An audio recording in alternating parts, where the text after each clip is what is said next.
Keyboard पर विभिन्न keys का कंप्यूटर में आंकड़ों डेटा के प्रवेश हेतु प्रयोग की जाती है।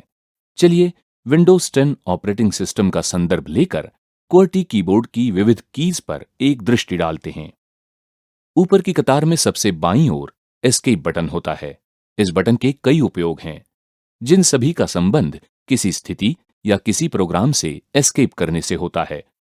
उपयोग हो रहे प्रोग्राम के अनुसार इस बटन का उपयोग होता है और अलग-अलग प्रोग्राम के लिए इसका अलग-अलग उपयोग होता है। कीबोर्ड में सबसे ऊपर दाहिनी ओर प्रिंट स्क्रीन, स्क्रोल लॉक और पॉज ब्रेक नामक 3 बटन होते हैं, जिनका उपयोग आरंभिक यूजर्स के लिए बहुत कम होता है।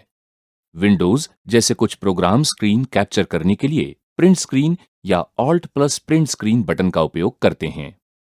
कुछ ऑपरेटिंग सिस्टम में स्क्रीन के आउटपुट को रोकने के लिए स्क्रोल लॉक बटन का उपयोग होता है। पॉज ब्रेक बटन का उपयोग आमतौर पर कंप्यूटर के साथ पारस्परिक क्रिया को बदलने के लिए किया जाता है, जैसे अनेक लॉगिन सेशन से एक दूसरे में जाने के लिए, किसी प्रोग्राम को बंद करने के लिए या मॉडेम के कनेक्शन को अवरोधित करने के लिए। कीबोर्ड में ऊपर की ओर फंक्शन कीज बटनों की एक कतार होती है।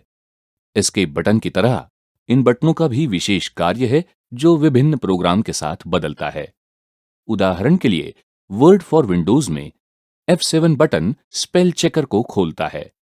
उसी प्रोग्राम में F12 बटन एक खुली हुई डॉक्यूमेंट को सेव करता है।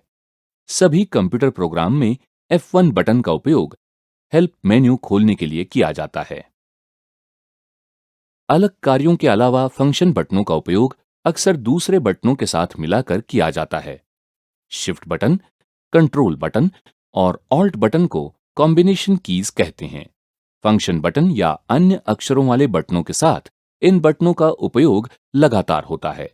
उदाहरण के लिए वर्ड फॉर विंडोज में F7 बटन, जिसका उपयोग आमतौर पर स्पेल चेकर के लिए होता है, का उपयोग जब शिफ्ट बटन के साथ होता है तब ये थिजॉरस खोलता है।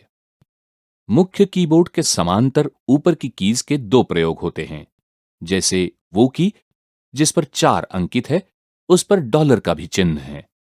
डॉलर के चिन्ह को अंकित करने के लिए पहले आपको शिफ्ट बटन दबाना होगा, तब 4 अंक वाली की को दबाएं। इस प्रकार शिफ्ट कीज पर अंकित 2 चिन्हों में से ऊपर वाले चिन्ह को टाइप करने हेतु उपयोग में आता है। कैप्स लॉक बटन को जब दबाया जाता है तो प्रत्येक अक्षर अपर केस के रूप में प्रिंट होते हैं। कैप्स लॉक को दोबारा दबाने पर ये बटन अपने सामान्य कार्य में लौट आते हैं।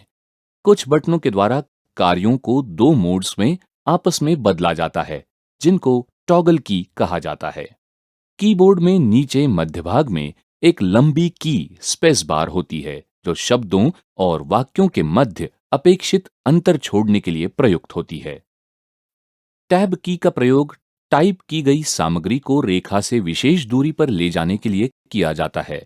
जैसे यदि प्रत्येक गद्यांश की पहली पंक्ति आप हाशिए इंडेंट से हटकर टाइप करना चाहते हैं तो टैब की का प्रयोग करना उपयुक्त रहता है। इसके लिए स्पेस बार का प्रयोग करना सही नहीं माना जाता है, क्योंकि आप दूरी में समानता नहीं बनाए रख सकते, तथा दूसरा कारण स्पेस बार हाशिए इंडेंट से उचित दूरी नहीं बना पाती, जिससे दस्तावेज अव्यवस्थित एवं भद्दा दिखता है। कीबोर्ड पर सर्वाधिक महत्वपूर्ण कीज में से एक कुंजी की एंटर होती है।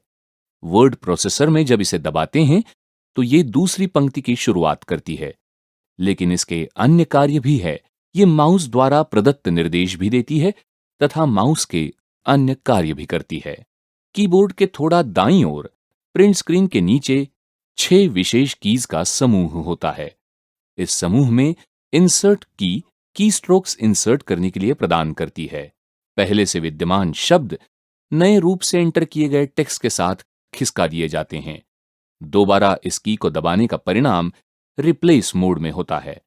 अब नए अक्षर पुराने अक्षरों के ऊपर प्रिंटेड होते हैं। इंसर्ट के नीचे डिलीट की चयनित सामग्री को मिटा देती है।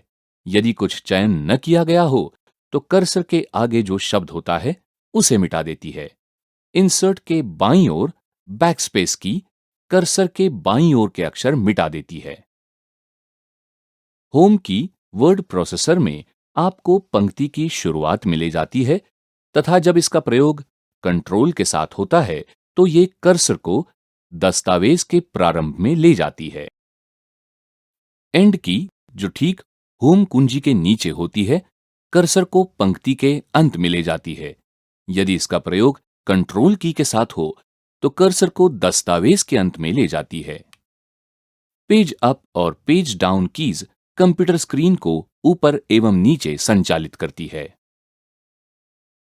विशेष बटनों के ठीक नीचे स्थित एरो बटन या नेविगेशन बटन कर्सर को तीर की दिशा में ले जाते हैं। जब इनका उपयोग कंट्रोल या शिफ्ट बटन के साथ किया जाता है तो ये अलग कार्य करते हैं। उदाहरण के लिए, यदि आप कंट्रोल बटन के साथ दाहिनी दिशा वाले तीर के बटन को दबाते हैं तो कर्सर एक पूरा शब्द आगे बढ़ जाता है। कंट्रोल बटन के बिना कर्सर एक बार में एक अक्षर ही आगे बढ़ता है। कीबोर्ड के बिल्कुल दाईं ओर कीज का समूह अंकीय पैड या न्यूमेरिक पैड कहलाता है। ये कीज लघुगणक के रूप में तैयार की गई है।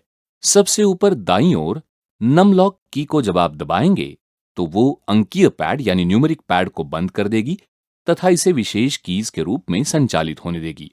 छोटी सी रोशनी यानी लाइट जो अंकीय पैड या न्यूमेरिक पैड के ऊपर दिखाई देती है, ये पैड के खुले या बंद होने का संकेत देती है। स्पेस बार के दोनों ओर बाहर की तरफ ऑल्ट कीज होती है। यह विंडो के लोगो सहित होती है। यदि इस की को आप दबाएंगे तो ये स्टार्ट मेन्यू को दर्शित करेगी। विंडोज की के नीचे तथा दूसरी की को दबाने पर अन्य गतिविधियां शुरू हो जाती है।